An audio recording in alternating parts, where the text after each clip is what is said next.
안녕하세요. 아이언입니다. 오늘은 곧 청약을 시작하는 시지트로닉스의 기업 분석과 수요 예측 결과를 알아보도록 하겠습니다. 공모가는 25,000원, 곧 화합물 반도체 시대가 열린다. 제대로 알아야 합니다. 라고 제목을 정했는데요. 정말 제대로 아셔야 됩니다. 빠르게 시지트로닉스와 화합물 반도체에 대해서 알아보도록 하겠습니다. 먼저 반도체 기본 지식입니다. 시지트로닉스는 실리콘, 질화 갈륨 소재를 이용한 반도체를 개발하고 있습니다. 먼저 반도체에 대해서 알아보도록 하겠습니다. 금속과 같이 쉽게 전기가 통하는 물질을 도체라고 부르고, 나무처럼 전기가 잘 통하지 않는 물질을 부도체, 절연체라고 부릅니다. 그리고 도체와 부도체 사이에 반도체가 있습니다. 반도체는 조건에 따라 전기를 통하게 하는 도체가 될 수 있고, 전기를 통하지 않게 하는 부도체가 될 수 있는 물질을 의미합니다. 가장 대표적인 반도체는 실리콘입니다. 우리말로 규소라고 불리는 실리콘은 원소 번호 14번입니다. 실리콘만큼 대중적으로 사용되진 않지만 게르마늄도 반도체입니다. 원소 번호 32번입니다. 많은 분들이 게르마늄이 반도체에 쓰인다는 사실을 잘 모르셨을 것 같습니다. 거의 모든 반도체가 실리콘이 사용되는 데는 지각에서 산소 다음으로 많은 원소가 바로 실리콘이기 때문입니다. 매우 쉽게 구할 수 있기에 저렴하고 열에 강한 특징, 그리고 다른 물질이 안정적으로 형성이 되는 특징이 있습니다. 반도체 산업에 사용되기에는 최적의 성질을 갖고 있습니다. 여기서 잠깐 많은 분들이 오해하시는 부분을 짚고 넘어가도록 하겠습니다. 유리와 창틀을 고정하거나 방수 소재로 사용되고 미용 목적으로 사용되는 실리콘도 있습니다. 글자로 실리콘은 똑같지만 영어 단어를 살펴보시면 E가 붙어 있습니다. 영어 단어 E가 붙은 실리콘은 앞에서 살펴본 실리콘에 산소, 탄소 등을 결합하여 만든 물질입니다. 반도체에서 사용되는 실리콘과는 다릅니다.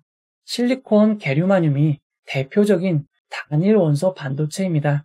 수많은 과학자와 회사들이 다른 반도체 소재를 찾기 위해 여러 원소들을 섞어 시험 개발하고 있습니다. 이렇게 여러 원소들을 섞은 것을 화합물이라고 부릅니다. 대표적인 화합물 반도체는 실리콘과 탄소를 결합한 SiC, 탄화규소가 있습니다.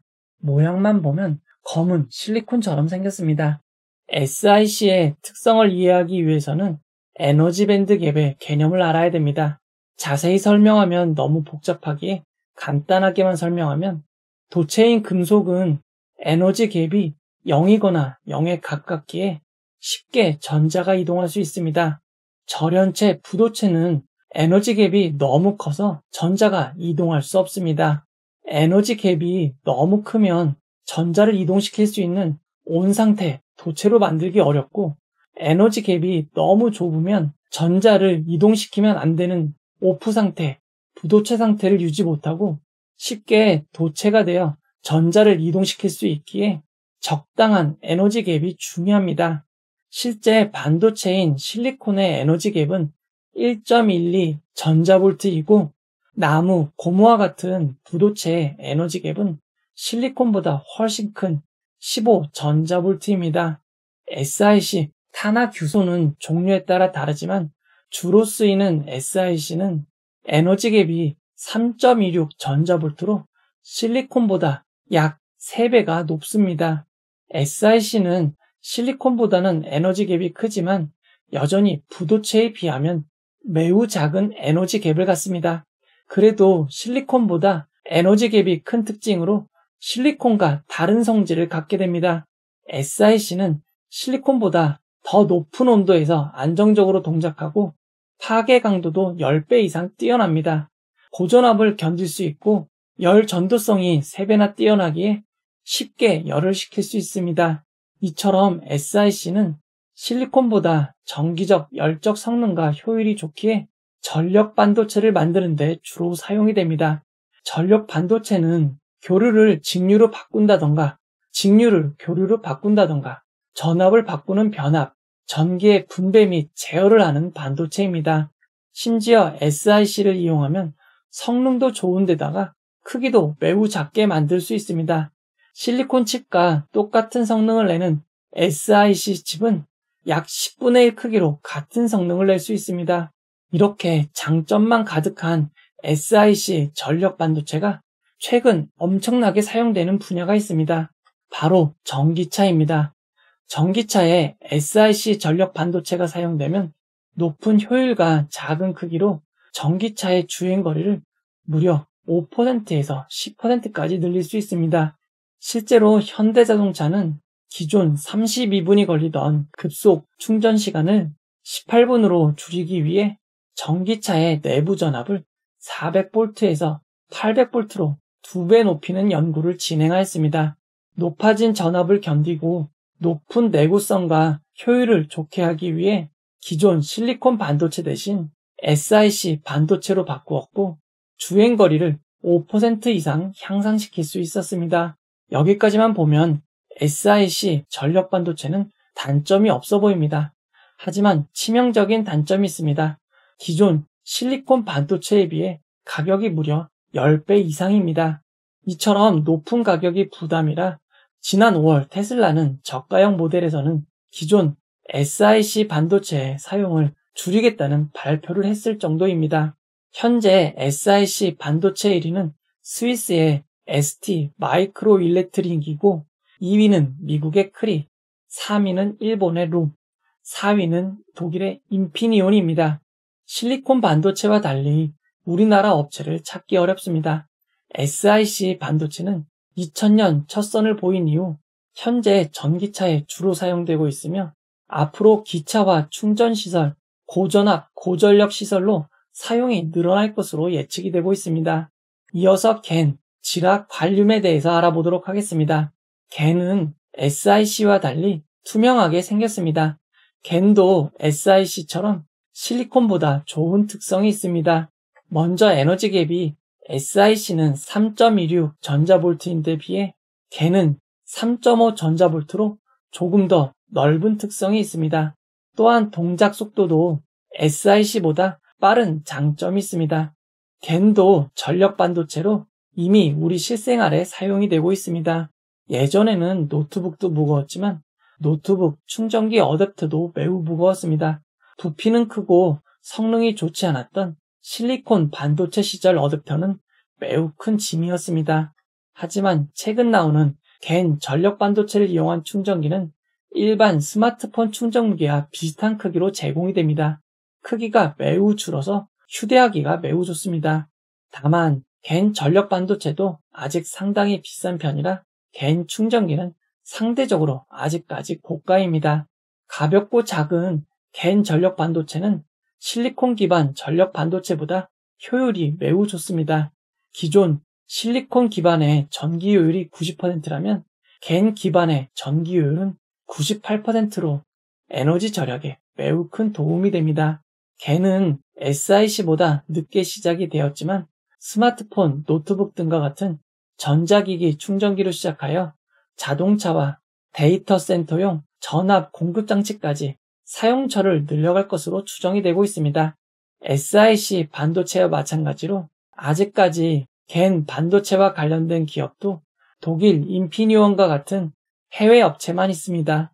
기존 실리콘 기반 전력 반도체는 저렴한 가격을 장점으로 기본적으로 사용이 될 것으로 예측이 되고 있고 고전압, 고전력 등이 필요한 곳에서는 SiC 전력 반도체가 중규모 및 소규모에서 빠른 속도가 필요한 곳에서는 겐 전력 반도체가 서로의 영역을 지키며 발전할 것으로 추정이 되고 있습니다. 최근 우리나라도 SiC 겐으로 대표되는 화합물 전력 반도체의 중요성을 인식하고 향후 5년간 1384억 원의 연구 개발을 지원하기로 하였습니다. 현재 우리나라의 화학물 전력 반도체의 점유율은 약 1, 2% 수준으로 매우 낮습니다. 실리콘 반도체에서 보여줬던 우리나라 업체들의 저력을 곧 SiC 겐 기반의 반도체에서도 볼 수 있기를 응원하도록 하겠습니다. 중간 정리를 해보도록 하겠습니다. 반도체는 조건에 따라 전기를 통하게 하고 통하지 않게 조절할 수 있는 물질을 말합니다. 대표적인 반도체는 실리콘과 게르마늄이 있습니다.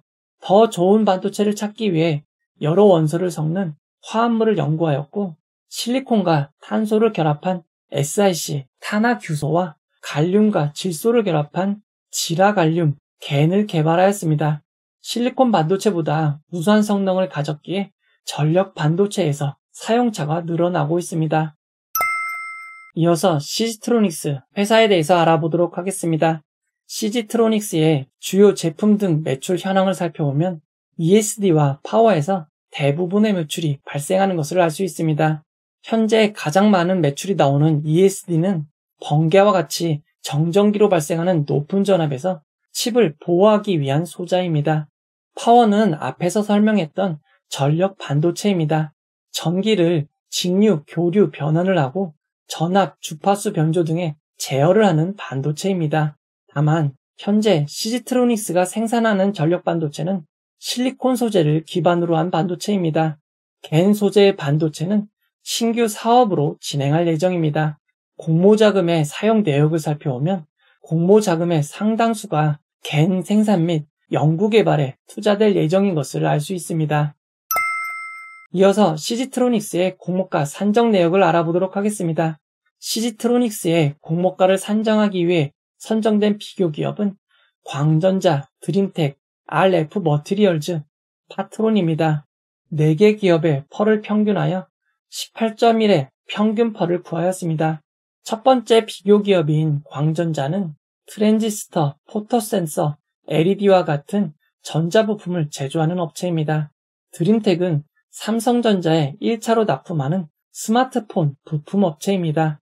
RF 머티리얼즈는 무선통신 및 광통신, 국내 야간 작전에 사용되는 적외선 영상 센서 패키지를 제조하는 회사입니다. 마지막으로 파트론은 휴대폰 및 전장용 부품을 생산하는 업체입니다. 4개 업체 모두 전자부품과 관련되어 있어 비교에 큰 무리가 없는 회사들인 것 같습니다. 다만 CG트로닉스는 2025년 추정 당기순이익인 139억 원을 바탕으로 평가가액을 산정하였습니다. 2025년 추정 순이익을 바탕으로 주당 평가가액이 산정되었고 주당 평가가액을 기반으로 공모가를 산정하였기에 2025년 추정 순이익 실현 가능성이 매우 중요합니다. CG트로닉스의 2025년까지 추정 수익성 지표를 살펴보면 CG트로닉스는 2021년보다 2022년이 더 안 좋았습니다. 매출도 줄어들고 영업 적자도 더 커졌던 것입니다. 게다가 올해 1분기 매출이 2022년에 비해 크게 나아지지 못했습니다. 2023년 추정한 263억 원의 매출을 달성하려면 남은 3분기 동안 1분기보다 216.86%가 늘어난 매출을 달성해야만 합니다. 2022년 평균보다 2023년 1분기 공장 가동률이 조금 떨어진 점을 고려해도 남은 분기에서 대폭 상승은 쉽지 않을 것 같습니다. CG트로닉스의 2025년 상세 추정 매출 내역을 살펴보면 실리콘 소자의 매출이 대부분을 차지할 것으로 추정이 되었습니다. 2025년 예상 매출은 2022년보다 무려 517.66%나 상승할 것으로 추정이 되었습니다. 이렇게 놀라운 상승을 추정한 근거는 무엇일까요? 상세 추정 내역을 살펴보면 매우 단순합니다. 보고서에 따르면 센서 소재가 속한 반도체 사업은 연평균 10.2% 성장할 것으로 예상되고 있습니다. CG트로닉스의 센서 소재 매출이 해당 산업 성장률 그대로 성장할 것으로 적용하였습니다. 웨어러블 헬스케어 디바이스는 연평균 28% 성장할 것으로 예상되고 있습니다. CG트로닉스에 관련된 소자 산업도 연평균 28% 성장할 것으로 추정하였습니다. 이어서 새롭게 매출이 발생할 것으로 예상하는 겐 소자에 대해서 알아보도록 하겠습니다. 겐 소자 사업을 살펴보면 겐 소자 업체를 통해 소자를 납품받아 모듈로 만드는 모듈 업체가 있고 모듈을 이용하여 제품을 만드는 세트 업체들이 있습니다. CG트로닉스가 작성한 보표를 보면 소자 업체는 CG트로닉스밖에 없는 것처럼 보이지만 앞에서 살펴본 대로 이미 인피니온, ST마이크로일렉트릭, 겐 시스템즈가 주도하고 있습니다.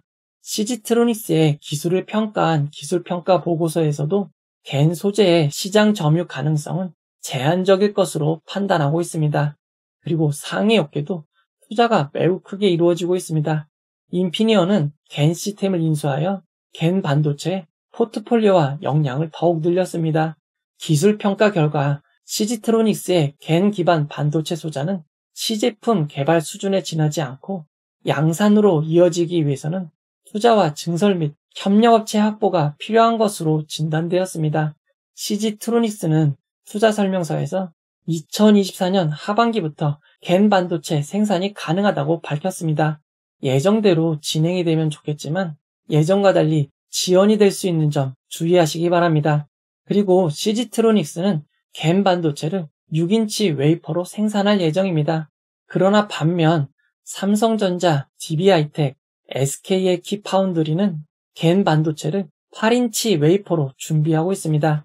8인치와 6인치의 지름은 50mm, 5cm밖에 차이가 나지 않지만 한 장당 들어가는 반도체의 수는 약 2배나 차이 나게 됩니다.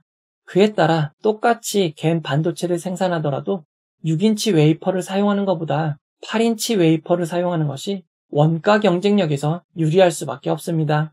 중간 정리를 해보도록 하겠습니다. 시지트로닉스는 2025년 추정순이익을 바탕으로 공모가를 산정하였습니다. 기존 사업인 실리콘 기반 센서 등의 매출이 산업의 예상 성장률만큼 늘어난다고 가정하였습니다. 하지만 예상 성장률만큼 늘어날 수 있을지는 아무도 장담할 수 없습니다. 신규 사업인 겐 기반 전력 반도체 사업은 이미 해외 업체들이 선도하고 있는 시장입니다. 아직까지 시지트로닉스는 시제품만 만들어 본 상황이고 실제 양산은 설비를 갖춰 내년 하반기부터 진행될 예정입니다. 현재 6인치 웨이퍼 공종으로 준비하고 있기에 8인치 웨이퍼로 준비하고 있는 타 업체에 비해 경쟁력이 떨어질 수 있는 점 주의하시기 바랍니다. 이어서 일정을 알아보도록 하겠습니다. 시지트로닉스는 7월 24일 월요일 청약을 시작하여 7월 25일 화요일 청약이 마무리됩니다. 동시 청약으로 진행될 예정이었던 틸론이 공모를 철회함에 따라 시지트로닉스는 일반 공모주 단독 청약으로 진행이 됩니다. 청약 시간은 오전 10시부터 오후 4시까지 진행되고 환불일은 2일 뒤인 7월 27일 목요일입니다. 시지트로닉스의 공모주 청약은 LNK 바이오가 실권이 없음에 따라 SD 바이오센서의 일반 공모와만 청약 일정이 겹치는 상황입니다. SD 바이오센서의 현재 주가는 11,750원이고 일반 공모의 공모가가 11,390원으로 현재 주가와 큰 차이가 없기에 SD 바이오센서의 공모는 크게 고려하지 않으셔도 될 것 같습니다. 시지트로닉스의 상장은 8월 3일 목요일로 예정되어 있습니다. 현재까지 일정으로는 단독 상장입니다. 이어서 기관 투자자 수요 측 결과를 알아보도록 하겠습니다. 시지트로닉스의 희망 공모가액 밴드는 18,000원에서 20,000원이었지만 수요 예측을 통해 확정된 공모가는 상단 20,000원을 25% 초과한 25,000원입니다. 이번 수요 예측에서 1773곳의 기관이 참여하여 1703.85대 1의 경쟁률을 기록하였습니다. 2022년부터 2023년까지 진행된 수요 예측 경쟁률과 비교해보면 알맥, 스튜디오미르보다 조금 높고 오토엠, 모니터랩보다 조금 낮습니다. 올해 진행된 수요 예측 경쟁률과 비교해보면 제법 높은 수준입니다. 기관 투자자들의 수요 예측은 밴드 상단 초과에 제일 많이 몰렸습니다. 수요 예측 분포를 건수 기준 그래프로 살펴보면 상단 초과가 거의 대부분인 99.01%, 상단이 0.99%이고 상단 미만의 분포는 단 한 건도 없습니다. 추가로 공개된 수요 예측 분포에 따르면 25,000원 이상이 대부분인 92.67%입니다. 공모가보다 상향된 점은 아쉽지만 수요 예측 분포를 기반으로 한 공모가인 것 같습니다.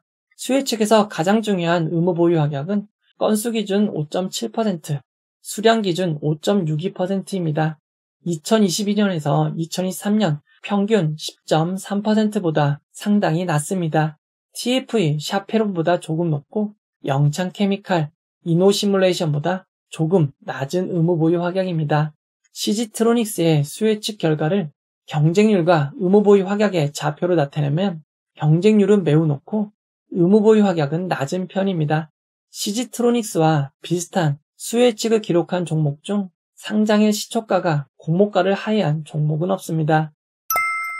이어서 청약정보와 청약증권사를 알아보도록 하겠습니다. 이번 공모에서 우리사주조합엔 주식이 배정되지 않았습니다. 일반 청약자에게 25%가 배정되었고 금액으로는 56억 원입니다. 규모가 매우 작은 편입니다. CG트로닉스의 균등배정 주식수는 11만 2,500주입니다. DB금융투자의 뷰티스킨이 11만 8,795명인 것을 고려하면 균등배정은 한 주 이상이 될 가능성도 있는 것 같습니다. CG트로닉스는 유한타증권 단독으로 진행이 됩니다. 유한타증권은 청약일 전일까지 개설해야만 청약이 가능합니다. 청약 수수료가 다른 증권사보다 조금 높은 3,000원인 점 주의하시기 바랍니다. 유한타증권은 우대 고객이 되려면 1년 평잔이 1,000만 원 이상, 일반 A등급은 3개월 평잔 1,000만 원 이상이 돼야 됩니다. 유한타증권을 주로 이용하시는 분들이 아니면 우대 조건을 채우긴 쉽지 않을 것 같습니다. 유한타증권의 제일 낮은 일반 B등급은 최대 5,000주를 청약할 수 있고 5,000주의 청약 증거금은 6,250만 원입니다. 이번 청약의 최소 단위 청약은 10주이고 10주의 청약 증거금은 12만 5천 원입니다. 이어서 상장일 유통 물량을 알아보도록 하겠습니다. CG트로닉스는 공모가 2만 5천 원 기준 상장 시가총액이 1,127억 원으로 상당히 작은 회사입니다.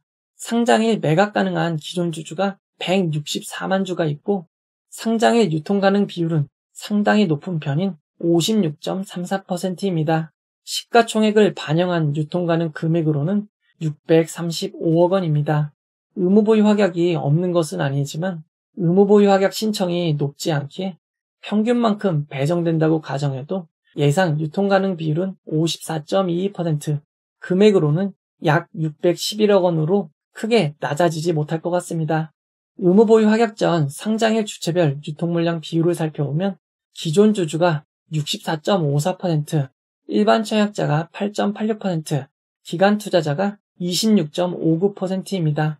상장일 매각할 수 있는 기존 주주 비율이 64.54%로 높은 점이 제일 큰 부담입니다. 금액으로 약 410억 원으로 상당히 큰 편입니다. 상장일 매각 가능한 기존 주주를 살펴보면 기관 투자자들과 기타 기존 주주로 나뉘어 있습니다. CG트로닉스는 소액 주주가 10명밖에 되지 않기에 기타 기존 주주는 일반 개인 주주는 아닌 것 같습니다. 상장일 매각 가능한 기존 주주들의 단가를 살펴보면 2020년 이후 투자자들의 단가는 공모가 2만 5천 원보다 낮은 12,865원에서 15,646원입니다. 상장일 매각할 수 있는 기존 주주들의 평균 단가가 공모가보다 낮은 점은 큰 단점이라고 할 수 있습니다. 그리고 상장일 1개월 후에는 매각 가능 물량이 크게 늘어나는 점 주의하시기 바랍니다. CG트로닉스는 임직원에게 부여한 주식 매수 선택권, 스톡옵션이 있습니다. 공모가보다 낮기는 하지만 가장 빠른 주식 매수 선택권이 내년 3월 30일부터 행사가 가능합니다. 당분간은 크게 신경 쓸 필요가 없어 보입니다. 상장 이후 주식으로 전환될 수 있는 우선주 전환사채, 신주인수 거부 사채는 없습니다.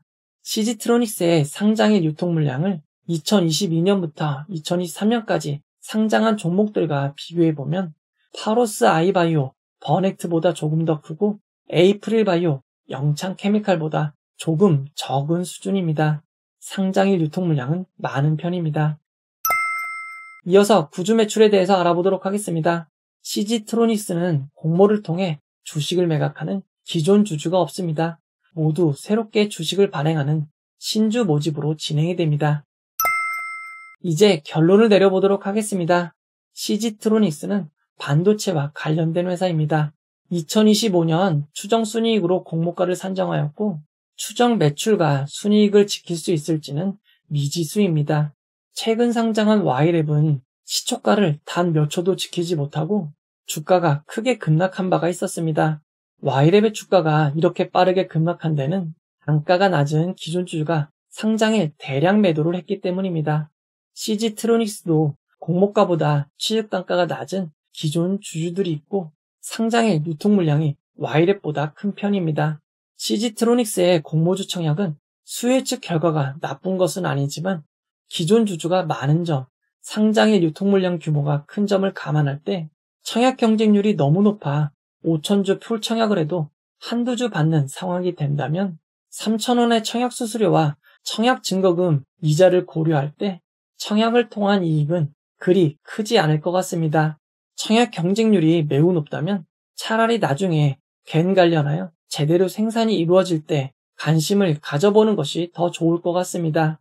CG트로닉스는 공모가 25,000원이 기준 가격이 되고 상한가 400%는 10만원, 하한가 60%는 15,000원입니다.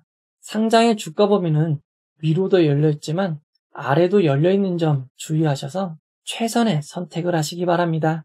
이 영상은 후원회원 여러분들의 후원과 구독자 여러분들의 슈퍼땡스, 댓글을 통한 따뜻한 격려를 통해 제작되었습니다.